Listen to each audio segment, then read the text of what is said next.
Wer ist da? Nichts.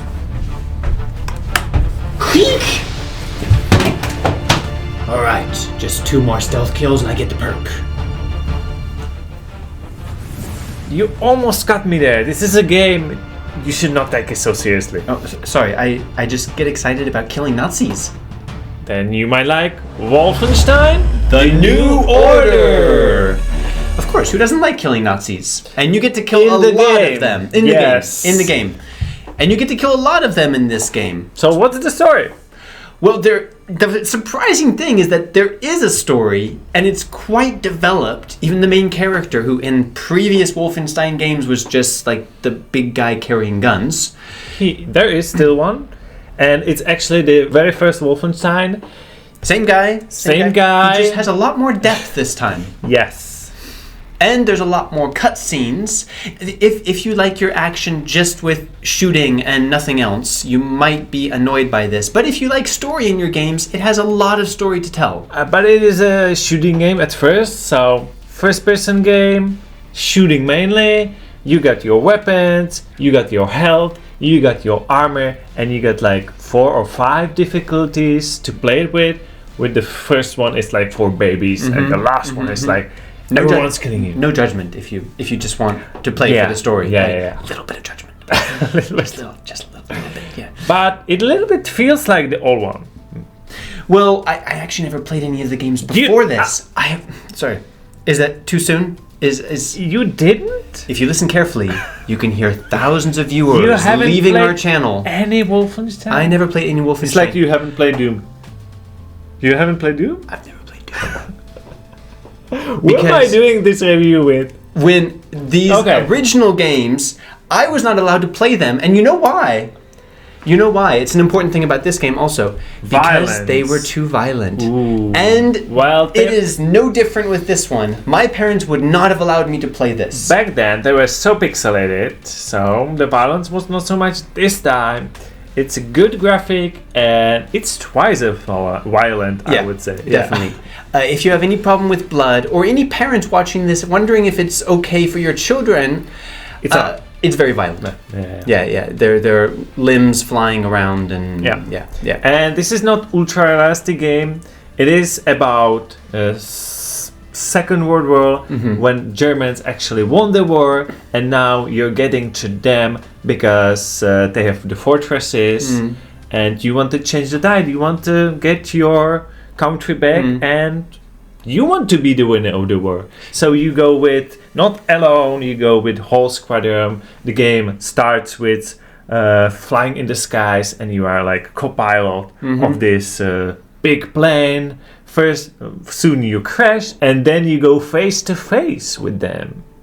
This is a very interesting part of the story. It's like this whole reboot of the Wolfenstein game, starting in another reboot. Yeah. There's so many Wolfenstein games now, so this is another reboot. So it is alternative history, but it means that you've probably seen World War II and other like wars in a lot of video games. This is something different because it's the idea of what if the Germans actually won and then developed more advanced technology. So it's somewhere between like not being fully realistic, but not going full sci-fi fantasy either.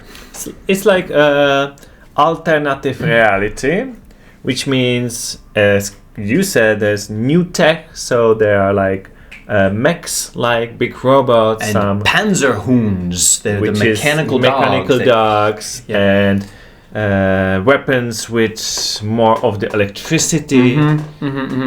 And very dark atmosphere and levels. Yeah.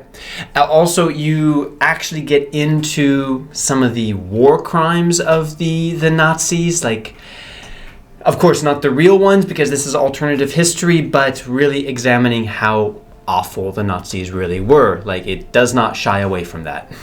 And you don't have a lot of weapons. You really need to go and one by one pick it up. Or the armor, or the health, it doesn't refill automatically. So it is really like back in the old games where you had to pick up everything. But those items are everywhere. They're everywhere. Yeah. Even on the higher difficulty levels, Yeah. You don't really run. You might run out of ammo for a second, but you're killing people all the time and picking up their ammo and picking up their guns. And there's a lot of weapons, and one extra interesting thing is there's a dual weapon ability, so you can have two weapons at one time, which is pretty cool. It's not very practical for aiming, but it looks great, like as a Rambo. Cool. It definitely looks cool. One interesting thing about this game is the way that it handles leveling up, or let's say like skilling up. And it's not that you have skill points that you spend on the skills that you choose. You have certain tasks to complete, like, for example, kill 3 soldiers in stealth mode, or headshots, or throw 2 perfect grenades. And when you complete that specific task, you get a specific perk linked to that task. So you might like this or not. I kind of liked it because it forced me to think about certain scenarios a bit differently. When I might always approach something from a stealth perspective first, it sometimes forced me to be a little bit more aggressive in the gameplay, or vice versa. At the same time, if you have your way of playing and you just want to play like that, you might feel like it's forcing you to do things that you don't really want to do in the game. And you can really do a lot of stealth in this game, even though it's mainly shooter.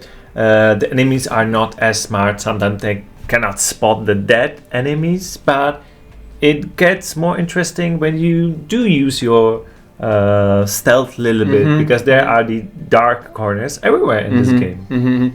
I like the flexibility of it being, a real like machine gun shooter, but you do have flexibility in the gameplay there also. And there's a lot of cutscenes in this game, and a lot of story. And a lot of secrets. Yes. There are a lot of things to discover, secret areas. It feels linear at first, but then you realize that it's not completely linear, that you do have places that you can explore, secrets you can discover, cipher codes that you can find, like collectibles, loot, all this kind of thing, that it does reward exploration, even though it's always going to be trying to move you on to the next action scene. So the only question remains, should you play it? Wolfenstein the New Order. But first, you should know that this is actually free from the Epic Game Store the week of June 2nd, 2022. You have 1 week to claim it. Keep it in your library forever. Maybe not play it right away, but it will always be there for you. And that's what we do on this channel. We cover all of the free games from the Epic Game Store. Right now, they are big AAA mystery games, but then they will continue giving weekly games, some indie, some AAA, all types of genres. So stay with our channel and you'll never be bored again. But Wolfenstein, is this worth playing for free, especially? Is it worth your time? Well, if you like shooters, this is a shooter with some optional stealth kills, with interesting story, and maybe not so variable environment, because it's all like war environment, and it feels a little bit more like Call of Duty. I think a lot of people wished for Call of Duty game on Epic Game Store to be free. I think this is as close to Call of Duty so far. We got all the free games from Epic. I think so. And I think it is a good one. It's not that you don't need to think so hard on it. You do want to play it on harder difficulty, because then it's more challenging, more interesting. And since this game is about 12 hours long, you don't want it to be too short. So I say yes, play it on the high difficulty and do some stealth killing. Then you might enjoy it. I mean, if you just love like running and spraying a machine gun around, you might enjoy it also. It's also possible. I mean, for me, I'm not a huge fan of FPSs. I play occasionally Call of Duty or something like that. But what's interesting about this is that I kind of feel like it has the best of both worlds, that the action scenes are like epitome of what video games are. I mean, I think people who don't play video games, this is what they think of. It's like running around with a machine gun shooting Nazis. That's what video games are, right? And in many ways, this kind of is the most video game you can, except maybe Doom. A lot of shooting, a lot of killing, Nazi soldiers, like what more could you want? And all of that is actually really fun. At the same time, this does add an interesting story. I really like alternative history. I like thinking about those, what would have happened if things had gone differently in World War II? And some really touching moments with the main character that actually were surprisingly deep. You put that together and it's a really entertaining and yet like well-made and thoughtful video game that if it was full price when it first came out, it was like $60 for 12 hours of gameplay. It might feel a bit superficial and a bit like insufficient, but playing it for free, it's a great experience. Fun cutscenes, great action scenes. Like, why not play it? Like, it's a really great experience, especially when you're not paying anything for it. So it is actually a very easy yes from me as well. Okay. I think you're right that it's close to the reboot of the Doom as well. Only it's more realistic and there's actually humans to kill. Yeah. And it's not so as fast paced, but you got even like special sliding in the game, and especially with the cutscenes, it gets quite fast. Definitely. So let us know down in the comments if you are planning to play this, and make sure you stay with us for reviews and announcements of all the free games from Epic Games. So you don't miss any. Hopefully see you next time. Bye. Bye.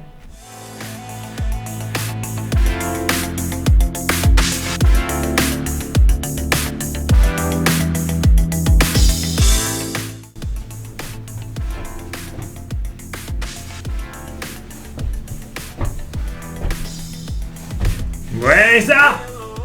Nichts.